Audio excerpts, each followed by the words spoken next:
ભારત માતા કી ભારત માતા કી બધાને જય જોહાર। આજના પરિવર્તન સભામાં મારી સાથે મંચસ્થ ઉપસ્થિત નર્મદા જિલ્લાના આમ આદમી પાર્ટીના પ્રમુખ એવા નિરંજનભાઈ વસાવા, સાથે સાથે વિધાનસભાના સહપ્રભારી એવા વિક્રમભાઈ તડવી, સાથે રાજપીપળાના અને સમગ્ર ગુજરાતના માઇનોરિટી સમાજ મુસ્લિમ સમાજના અગ્રણી એવા ઇમ્તિયાઝભાઈ કાદરી, સાથે આજે આપ જેના સાનિધ્યમાં આપણે બેઠા છે અને આજેથી અમારા પાર્ટી પરિવારમાં જોડાઈ રહેલા છે પૂર્વ કારોબારી નર્મદા જિલ્લાના કારોબારી ભાજપાના એવા ચંદુભાઈ વસાવા, સાથે જુનારાજ જે સાંસદ શ્રી મનસુખભાઈનું ગામ છે, વર્ષોથી ત્યાં સરપંચ તરીકે પોતાની ફરજ આપતા આપણા સૌના વડીલ એવા ગોપાલ દાદા, આમ આદમી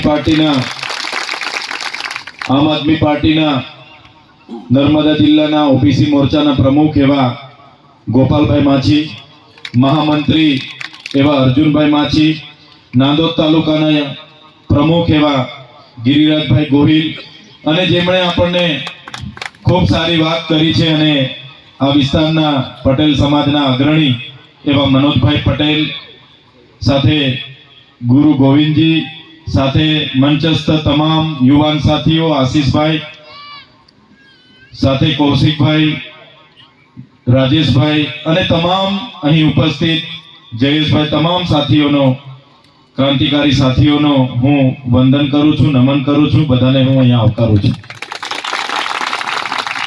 સાથીઓ, વાતો તો ઘણી કરવાની થાય છે, પણ આપણે વિચારો, અહીંયા મંચ પર જેટલા પણ તમને લોકો દેખાય છે, એ હું હોય, નિરંજનભાઈ હોય, આપણે વિક્રમભાઈ હોય, અર્જુનભાઈ હોય કે ગિરિરાજભાઈ હોય, તમે અમને ક્યારેક પણ જોતા હશો, મોબાઈલમાં વિડીયો પણ અમારા આવતા હશે, તો અમે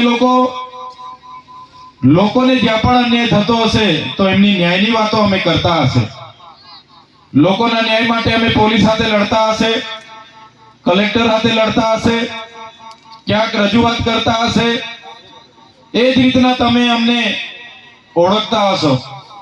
જ્યારે ભારતીય જનતા પાર્ટીના નેતાઓને તમે ખાલી વિચારજો, કોઈ નેતાને યાદ કરીને, તો એ નેતાને યાદ કરીને તમે વિચારશો એટલે તમારા મગજમાં એટલું આવશે, આ ભાઈ તો પેલાને ધમકાવતા હતા, ડરાવતા હતા, આ ભાઈ તો પેલા કોન્ટ્રાક્ટ છે, આ ભાઈ તો પેલા લીજવાળા છે, આ ભાઈ તો પેલા બુટલેગર છે, આ ભાઈ તો પેલા ખાણ માફિયા છે। એવા જ લોકો ભારતીય જનતા પાર્ટીમાં આજે નર્મદા જિલ્લામાં ભરાઈને પડેલા છે। સાચી વાત બોલું છું કે ખોટી વાત છે? સાચી વાત। ત્યારે સાથીઓ, મારી બી સરકારી નોકરી હતી, હું પણ વિસ્તરણ અધિકારી, ખેતીવાડી અધિકારી હતો।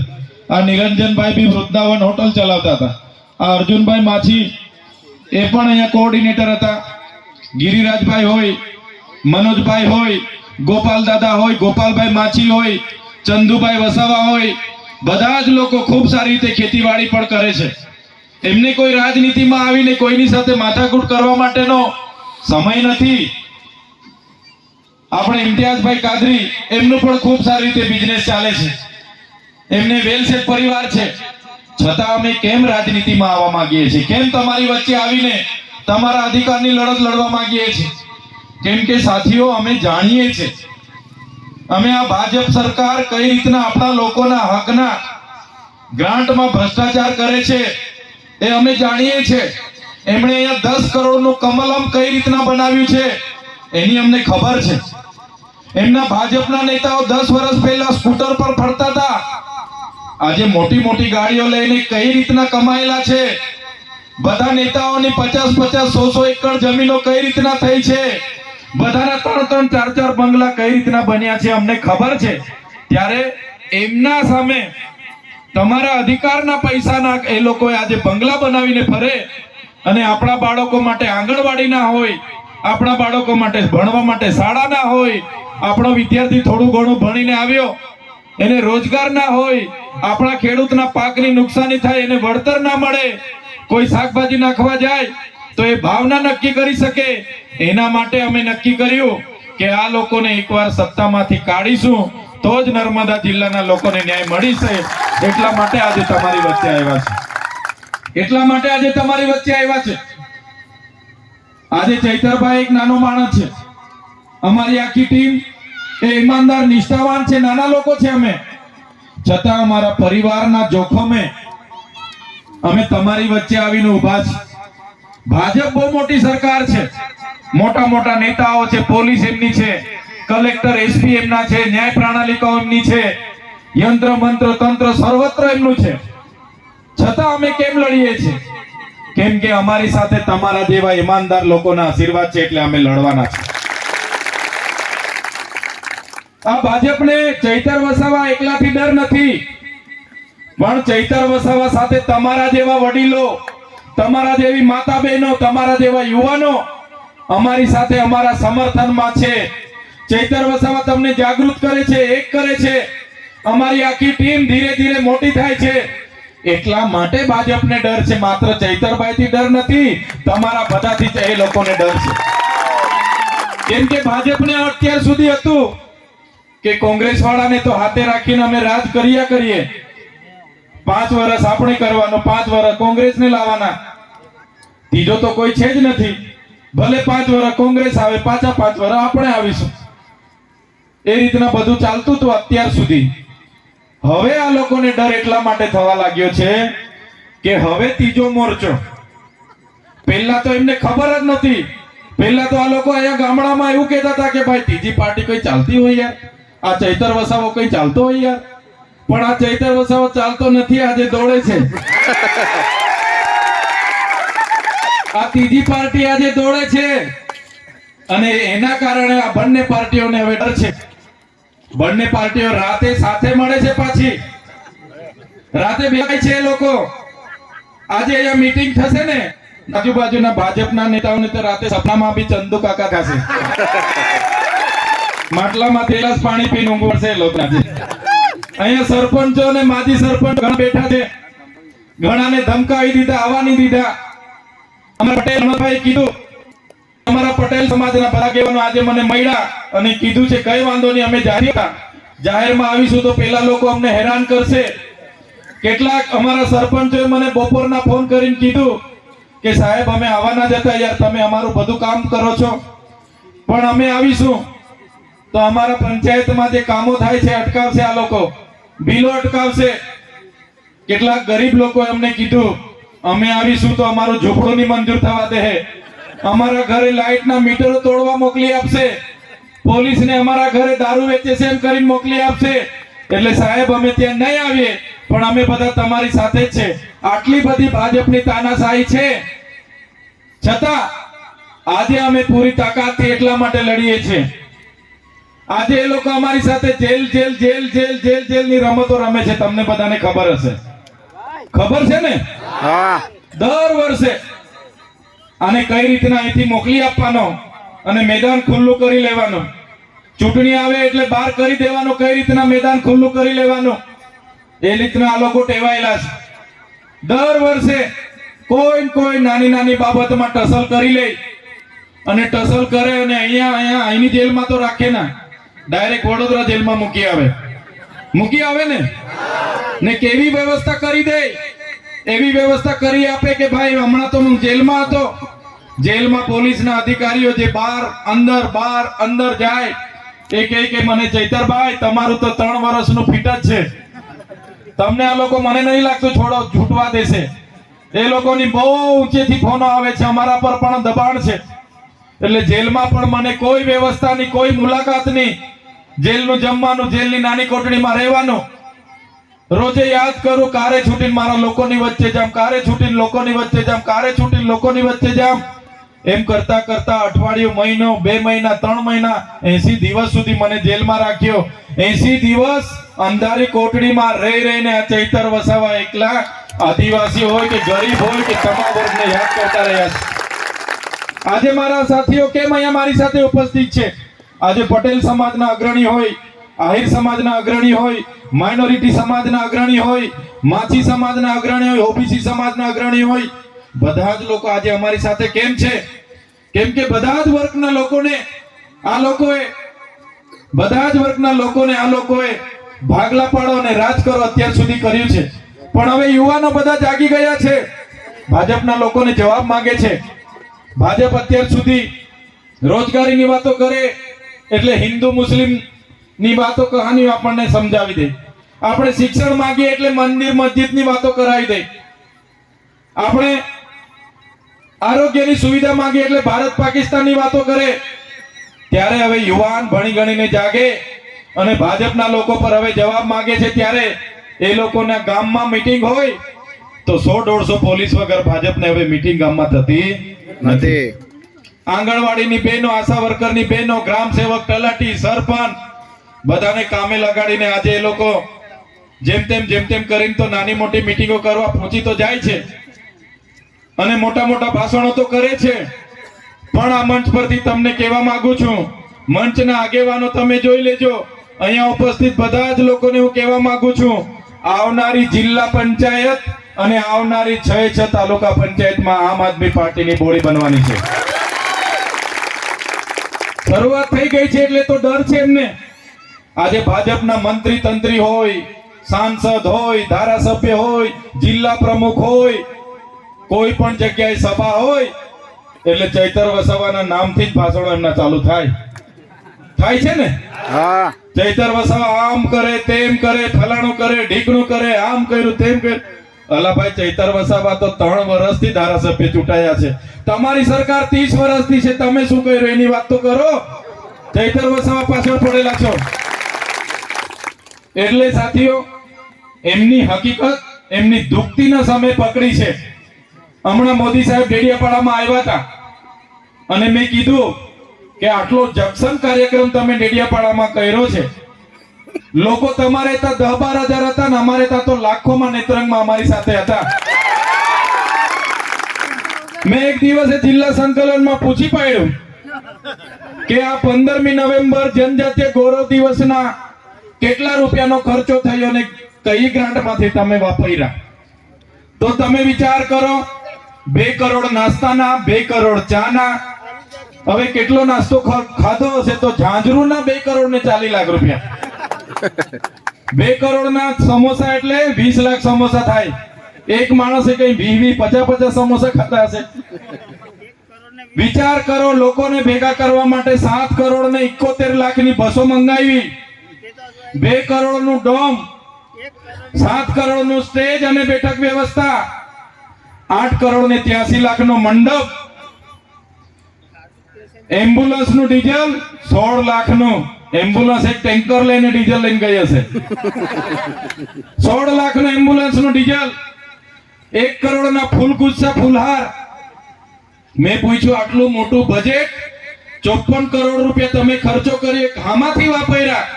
એમણે કીધું આદિજાતિ વિકાસ વિભાગની ગ્રાન્ટમાંથી. એટલે મને ખોટું લાગ્યું, મેં ગુસ્સે થયો. અધિકારીને કીધું કે એક બાજુ આદિવાસીના 12,333 બાળકો અહીંયા કુપોષણથી પીડાય છે, એક બાજુ 93 જેટલી મારા તાલુકામાં આંગણવાડી નથી, બાળકો ઝાડ નીચે ભણે છે, એક બાજુ 181 શાળા નર્મદા જિલ્લામાં એના મકાનો નથી, બાળકો ભાડાના મકાનમાં ભણે છે, એક બાજુ નર્મદા જિલ્લામાં 505 શિક્ષકોની ઘટ છે, 100 થી પણ વધારે શાળાઓ એક શિક્ષકથી ચાલે છે, એક બાજુ સિકલ સેલ એનેમિયાથી પીડાતા લોકો માટે તમારા પર ગ્રાન્ટ નથી, આશ્રમ શાળાના હોસ્ટેલોમાં રહેતા વિદ્યાર્થીઓના ફૂડ બિલ માટે તમારા પર ગ્રાન્ટ નથી, કુંવરબાઈના મામેરા માટે તમારા પર ગ્રાન્ટ નથી, આદિવાસીના વિકાસ માટે તમારા પર બજેટ નથી. અને આદિવાસીના વિકાસનું બજેટ તમે 54 કરોડ વાપરી કાઢ્યું. ત્યારે મેં દેશના વડાપ્રધાન, ભાજપના સાંસદ, ધારાસભ્યને કહેવા માંગુ છું, તમારે તમારા ઘરમાંથી 100 કરોડ વાપરી નાખતા, 20 કરોડના સમોસા ખાઈ જતા, 20 કરોડના ચા પી લેતા, અમને કોઈ લેવા દેવા નહોતા. પણ તમે આદિવાસીના બજેટનો ખર્ચોની દિવાળી કરી છે, એનો જવાબ તમારે આવનારી વિધાનસભામાં પણ આપવો પડશે. આવનારી વિધાનસભાના બજેટ સત્રમાં પણ આનો જવાબ સરકારે આપવો પડશે. આજે આદિવાસી વિસ્તારોમાં આંગણવાડી નથી, શાળાઓમાં માસ્તરો નથી, શાળાઓના ઓરડાઓ નથી, ત્યારે એનો જવાબ પણ અમે વિધાનસભામાં લઈશું. અહીંયા જ્યારે પાક નુકસાનીનું થયું, અમે આવેદન પત્ર આપ્યું કલેક્ટર સાહેબને અને કીધું કે જે પણ લોકોના બાગાયતી પાકો કેળો હોય, આંબા હોય, શેરડી હોય, જેટલું નુકસાન થયું છે એટલું વળતર મળવું જોઈએ. 10,000 કરોડની જાહેરાત કરી દીધી, પણ અહીંના ખેડૂતોને હજુ સુધી 50% લોકોને વળતર નથી મળ્યા. ત્યારે એક પણ ભાજપનો નેતો એમના સરકારમાં બોલવા તૈયાર નથી. અમે મીટિંગમાં મળીએ ત્યારે અમે પૂછીએ કે તમે કેમ કહેતા રજૂઆત નથી કરતા? એ કહે કે અમારે તો ભાઈ અમે રજૂઆત કરીએ તો ટિકિટ અમને ના મળે. સાચી વાત છે કે ખોટી વાત છે? સાચી વાત છે. રજૂઆત કરે એટલે ટિકિટોનો ડર. હમણાં વડોદરાના 5 ધારાસભ્યએ મુખ્યમંત્રીને પત્ર લખ્યો કે અમારા કોઈ અધિકારી કામ કરતા નથી, અમારું કામ થતું નથી, અમારું માનતા નથી. આ તમારા રાજ્યમાં જ્યારે એક નાનું કામ કરાવવું હોય તો નાના માણસને એક યુદ્ધ લડવા જેવી સંઘર્ષ કરવો પડે. 30 વર્ષના ભાજપના સરકારમાં પોતાના ભાજપના ધારાસભ્ય આવી રજૂઆત કરતા હોય તો સામાન્ય માણસોની તો શું હાલત થતી હશે? સાચી વાત છે કે ખોટી વાત છે? સાચી વાત. પણ એટલું તો જરૂર આપણે કર્યું છે. આજે કલેક્ટર કચેરીમાં ચૈતર વસાવા આવે છે એટલું ખબર પડે ને, સવારેથી જડબે સલાક અધિકારીઓ પોતાની ખુરશીમાં ફાઇલો લઈને બેસી જાય છે. તો આ એક ધાક છે લોકોને. કહેવાનો મતલબ આપણે ઈમાનદારીથી, નિષ્ઠાથી, સંવિધાનિક રીતે કામ કરાવવું હોય તો બધું થાય અને કરાવીએ છીએ અમે. અને અધિકારીઓ ઘણા એવા છે જ, એનો જ હિસાબ કિતાબ પણ આવનારા દિવસોમાં થવાનો છે. કરી દઈશું ને આપણે? ત્યારે સાથીઓ વધારે વિશેષ હું વાત કરવા નથી આવ્યો, ભાષણ કરવા નથી આવ્યો. તમને બધાને મળવા આવ્યો છું અને આહવાન કરવા આવ્યો છું. આ ભાજપના નેતાઓ આપણા ગરીબ લોકોને, આપણા આગેવાનોને ખૂબ હેરાન પરેશાન કરે છે. બધાના બહુ ફોન આવે. પેલા નેતાએ મારા પર ખોટો કેસ કરાવ્યો, મારા ઘરવાળાને જેલમાં મોકલી દીધા, મારા ભાઈને જેલમાં મોકલી દીધો, તમારી રેલીઓમાં આવી એટલે અમને ડરાવે છે, ધમકાવે છે. પણ એ ભાજપવાળા નેતાઓને પણ આજે મંચ પરથી કહેવા માંગુ છું, ભાઈ ભાજપના નેતાઓ પણ સાંભળી લે. ભાઈ તમને બેઠા એટલું જ અમારા લોકોને હેરાન કરજો.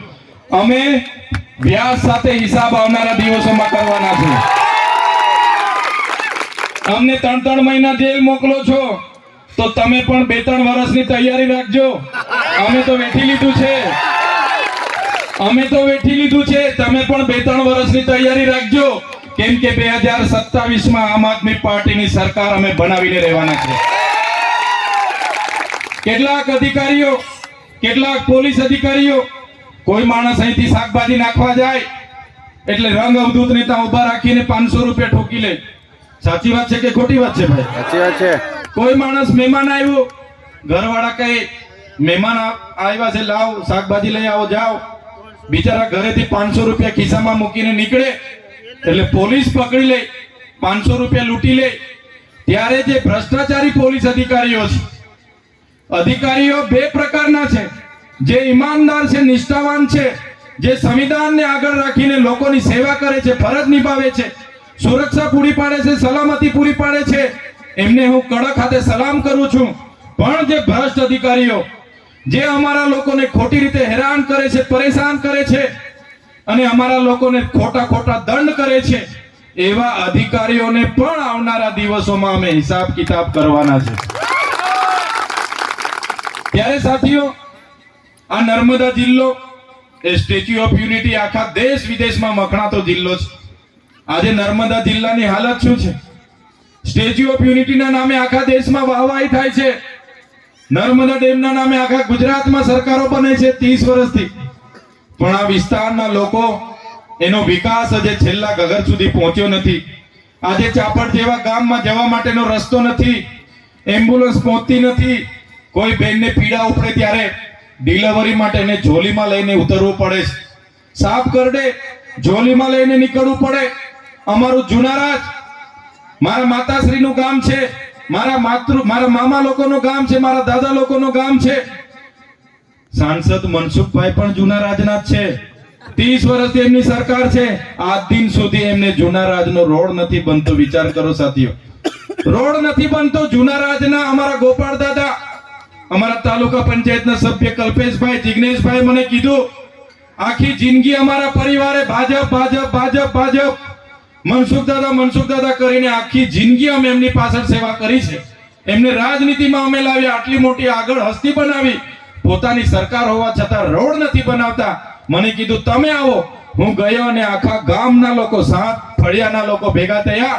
અમે યાત્રા કાઢીને અમે નાંદોદ આવ્યા અને સરકારને કીધું રોડ બનવો જોઈએ, અને સરકારે રોડ બનાવવા માટે જીસીબીઓ પણ મોકલી આપ્યા. પણ આ દાદાએ શું કર્યું? ચૈતરભાઈએ યાત્રા કેમ કાઢી? કલ્પેશભાઈ ને ગોપાલભાઈ ને જિગ્નેશભાઈ યાત્રામાં ભાગ કેમ લીધો? રોડ નહીં બનવો જોઈએ, નહીં તો હું રાજીનામું આપી દઈશ. પાછા તે જીસીબી વાળાને સરકારે પાછા મોકલી આપ્યા કે ભાઈ મનસુખભાઈ કહેશે પછી ચાલુ કરીશું. પણ મનસુખભાઈને આ મંચ પરથી કહેવા માંગુ છું, વિધાનસભાનું બજેટ સત્ર છે એ ચાહે તમે બંધ કરાવ્યો હોય, ડીસીએફ બંધ કરાવ્યો હોય, ચૈતર વસાવા ગુજરાત સરકાર સામે વિધાનસભામાં લડવાના છે. એ જૂના રાજના રસ્તાનો જવાબ વન વિભાગે, માર્ગ અને મકાન વિભાગે, ભાજપના મંત્રીએ વિધાનસભામાં ઉભા થઈને ચૈતરભાઈને આપવું પડશે, અને એનો રોડ ચાલુ કરવાની તાત્કાલિક ધોરણથી અસર થશે એ હું ખાતરી આપું છું. ત્યારે સાથીઓ, મંચ પર ઘણા આગેવાનો બેઠા છે. અમે તમારી વચ્ચે આવ્યા છે, તમને આહવાન કરવા આવ્યા છે. તમારી હવે આત્માને જગાડો. અત્યાર સુધી તો આપણે ભાજપ વાળાની શરમ સંબંધના લીધે મત આપ્યા. કોંગ્રેસને પણ આપણે લાગ્યું કે ચાલો કોંગ્રેસને લાવ્યા, પણ આપણું કોઈ સાંભળવા વાળું નથી. આપણી નાની બાબતો સરકાર બનાવી એટલે આપણને શું હોય? આપણને એટલું જ હોય કે આપણને મૂળભૂત સુવિધાઓ મળે, પીવાનું પાણી 2 ટાઈમ મળે, આપણને રોજગાર મળે, આપણું સારું ઘર બની જાય, આપણા બાળકને થોડું ઘણું સારું શિક્ષણ મળે, અને આપણો યુવાન ભણી ગણીને આવે, યુવતી ભણી ગણીને આવે તો એને નજીકમાં નાની મોટી નોકરી મળે. આટલું તો સરકાર પર આપણે માંગીએ છીએ, એટલે તો આપણે ટેક્સ ભરીએ છીએ. છતાં આ સરકાર આપણી પાસે કરવા કંઈ નથી માંગતી. આજે કઈ નુકસાની થઈ તો 20 જાતના પુરાવા માંગ્યા. ઝૂંપડું લેવા જેવું હોય તો 20 જાતના પુરાવા માંગે. જાતિનો દાખલો લેવા જાઓ 15 જાતના પુરાવા માંગે. કોઈનો અહીંયા એક્સિડન્ટ થઈ ગયું, ટાટિયો તૂટી ગયો, એટલે તમે જાઓ એટલે પહેલા તો તમને કે કેસ કરાવો, કે છે કે નથી કહેતા? હા. માં કાર્ડ લાવો, પિતાજી કાર્ડ લાવો, કાકાજી કાર્ડ લાવો, આધાર કાર્ડ લાવો, ચૂંટણી કાર્ડ લાવો, રેશન કાર્ડ લાવો, જોબ કાર્ડ લાવો, પાન કાર્ડ લાવો, જાતિનો કાર્ડ લાવો, આવકનો કાર્ડ લાવો, અને છેલ્લે પાર્ટીનું પણ કાર્ડ માંગે છે કે ભાઈ અમારા પાર્ટીનો કાર્ડ હોય તો એ બી લઈ આવો. સાથીઓ, ત્યાં સુધી તો પેલો ટાટિયો તૂટેલો માણસ થાકી જાય એટલા કાર્ડ માંગે આ સરકાર, અને એ કાર્ડ પણ અહીંયા ચાલતા નથી. ત્યારે આવી પરિસ્થિતિ છે. આ સરકારને આપણે લાવી 30 વર્ષ સુધી તક આપી છે. બસ અમે એક તક માંગવા માટે આવ્યા છે. તમારો આત્માને જગાડો. અમે તમામ સમુદાયના લોકો અહીંયા બેઠા છે. આમ આદમી પાર્ટીમાં પટેલ સમાજના આગેવાનો પણ છે, આદિવાસી સમાજના આગેવાન તરીકે અમે પણ છે, આહિર સમાજ, રબારી સમાજના આગેવાનો છે, દરબાર સમાજના આગેવાનો છે, ઓબીસી સમાજના આગેવાનો છે, દલિતો છે, વંચિતો છે. બધા જ માટે આમ આદમી પાર્ટી તમને મંચ આપે છે. તમે તમારા આત્માને જગાડીને ભાજપ કોંગ્રેસના સંબંધ અને શરમ ભૂલીને આવનારી તાલુકા જિલ્લા પંચાયતમાં લડવા માટે તૈયાર થઈ જાઓ, એ વાત કરવા માટે હું આવ્યો છું. આજે હું એકલો જ ધારાસભ્ય આમ આદમી પાર્ટીમાં આ વિસ્તારમાં ચૂંટાયો છું. દાહોદમાં કંઈ થાય, ડાંગમાં કંઈ થાય, કેવડિયામાં કંઈ થાય, બધે જ મારે દોડવાનું હોય છે. ત્યારે આવનારા દિવસોમાં તમે પણ આપણા લોકોની સેવા કરવા માટે આમ આદમી પાર્ટીમાં લડો. તાલુકા જિલ્લા પંચાયતની ઉમેદવારી કરો, આવનારી વિધાનસભાની ઉમેદવારી કરો. એ વાત કરવા માટે તમારી વચ્ચે આવ્યો છું. ત્યારે આજે તમારી ઉપસ્થિતિ છે ત્યારે મને ચોક્કસ ખાતરી છે અહીંયા બેઠેલા એક કાર્યકર એક ક્રાંતિકારી કાર્યકર છે, એક વ્યક્તિ એ ક્રાંતિકારી લોકો છે. ભાજપની ડર ધમકી એમનાથી ડર્યા નથી અને અહીંયા આવ્યા છે. ત્યારે આવનારી તાલુકા જિલ્લા પંચાયતમાં લડીને જીતવા માટે તૈયાર થઈ જાઓ. આજે થોડા દિવસ પહેલા આજ તક અને તમામ ન્યૂઝ ચેનલોમાં બતાવતા હતા, એનડીટીવી બધી ટીવીઓમાં, કે ગુજરાતમાં મજબૂત વિપક્ષ તરીકે આમ આદમી પાર્ટી કોંગ્રેસ કરતા અનેક ગણી આગળ વધી રહી છે. ત્યારે સાથીઓ, એ અમારા એકલા નાના લોકોનું કામ નથી. આ મંચ પર બેઠેલા તમામ લોકોના માર્ગદર્શનથી, તમારા બધાના આશીર્વાદથી, તમારા બધાના સહકારથી અમે આવડી મોટી ભાજપ સામે લડીએ છીએ. નહીં તો આ ભાજપ વાળા તો અમને ક્યારના ખોવી નાખે. પણ તમે અમારી સાથે છો એટલે આ લોકો અમને છંછેડતા નથી. ખ્યાલ છે ને તમને? એટલે આ જ પ્રકારનો તમારો બધાનો સહકાર મળે. આપણા વિસ્તારમાં સારા સારા ઉમેદવારોને તૈયાર કરી લો. આવનારા દિવસોમાં અમારા નેતૃત્વમાં તાલુકા જિલ્લા પંચાયતમાં ચૂંટણી લડાવવાની છે. બધી જ રીતે અમે તૈયાર છે, પાર્ટી તૈયાર છે. તમે પણ તૈયાર થઈ જાઓ. નગરપાલિકાઓ લડીએ, તાલુકાઓ લડીએ, જિલ્લાઓ લડીએ અને આવનારી વિધાનસભાઓ લડીએ અને આવનારા દિવસોમાં પરિવર્તન લાવીએ એ વિનંતી કરવા માટે આવ્યો છું. આજની આ સભા એ નાની સભા નથી. આજનું આ તમારું કામ એ નાનું કામ નથી. ભાજપની તાનાશાહી માટે, આપણા તાનાશાહીમાંથી આપણા લોકોને બચાવવા માટે આપણે બહાર આવ્યા છે. આજે ચૈતર વસાવા ઘરે બેસી રહે, ચૈતરભાઈ ઘરે બેસી રહે કે મારા પરિવારનું શું, મારું શું, મારો બંગલો પણ બની જાય. જે સાંસદ શ્રી આજે ચૈતરભાઈ બોલે છે ને, એ સાંસદ શ્રીના પહેલા ભાજપ વાળા મારા ઘરે 3 વખત આવ્યા હતા. 4 વખત મને મીટિંગ કરાવી હતી. ભરૂચ લોકસભા લડવા માટે આજીજી કરતા હતા એમના પ્રદેશના લોકો. પણ ચૈતરભાઈ લડ્યા નથી. બાકી આજે મનસુખભાઈની જગ્યાએ ભરૂચના સાંસદ ચૈતરભાઈ એમાંથી હોતે, પણ ચૈતરભાઈ એમાં નથી ગયા. ચૈતરભાઈ સાથે ગરીબ લોકો છે ને ગરીબ લોકો માટે લડવા માટે 4 વખત મને એ લોકોએ બેસાડ્યો. 4 વખત એમણે કીધું કે બધો ખર્ચો અમારા 6 ધારાસભ્ય બધું કરશે, અમારા બધા કોન્ટ્રાક્ટરો, ઉદ્યોગપતિઓ તમારા માટે બધું કરશે, પોલીસ તમારા માટે બધું કરશે, કલેક્ટર થી લઈને ટીડીઓ થી લઈને બધા તમારા માટે કરશે, ખાલી તમે અમારામાંથી ટિકિટ લઈ લો, અમારામાંથી લડો. છતાં ચૈતરભાઈ વસાવા નથી ગયા. ચૈતરભાઈ વસાવા ભાજપ સામે લડીને 5,22,461 મત ત્યાંથી મને મળ્યા છે. ભાજપ સામે એકલા હાથે હું લડ્યો હતો. કોંગ્રેસના અંકલેશ્વરના મોટા નેતાઓ હતા, મારી સાથે નહોતા.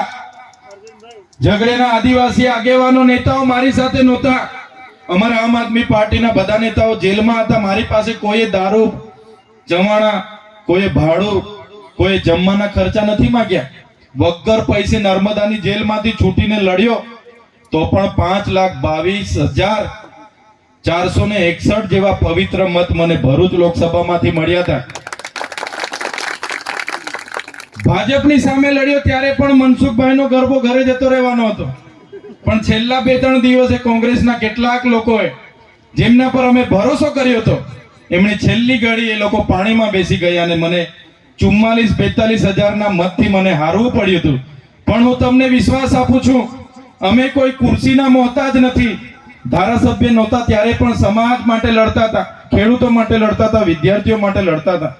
આજે ધારાસભ્ય છે ત્યારે પણ લડીએ છીએ અને ધારાસભ્ય પણ ન પણ લડીએ, ન પણ જીતીએ ત્યારે પણ તમારી સાથે રહીને, તમારી જ્યારે પણ કોઈ રજૂઆત હશે, તમારી સાથે ક્યાંય પણ કોઈ અન્યાય થયો હશે તો ચૈતર વસાવા સૌથી આગળ હશે, એની હું ખાતરી આપું છું.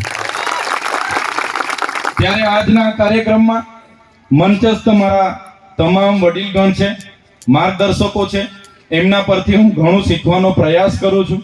મારી સામે પણ એટલા જ મારા પિતા તુલ્ય વડીલો છે, મારી માતા તુલ્ય માતાઓ છે, બહેનો છે, મારા યુવાન સાથીઓ છે, ઘણા સારા સારા આગેવાનો, સરપંચો પણ મારી સામે બેઠા છે. ત્યારે મારે રબારી સમાજના આગેવાનો હોય, પટેલ સમાજના આગેવાનો હોય, રાજપૂત સમાજના આગેવાનો હોય, ઓબીસી વર્ગના આગેવાનો હોય, દલિત હોય, વંચિત હોય, આદિવાસી હોય, પીછડા હોય, બધા જ લોકો, શ્રમિકો, મજૂરો બધા જ આવ્યા છે.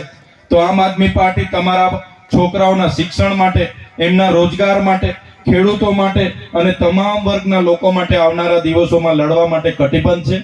એ જ વાત સાથે આજે સૌ મોટી સંખ્યામાં અહીં આવ્યા, અમને અમારું સ્વાગત કર્યું, સન્માન કર્યું, અમને ભાવ પ્રેમ તમે આપ્યો છે, સહકાર આપ્યો છે, એ બદલ બધાનો ખૂબ ખૂબ આભાર માની વિનમું છું. ધન્યવાદ.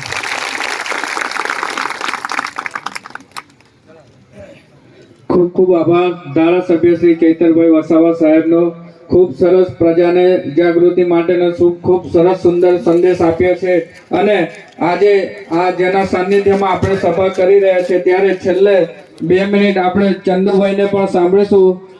ભારતીય જનતા પાર્ટી કારોબારી સભ્યમાંથી આવેલા ચંદુભાઈ.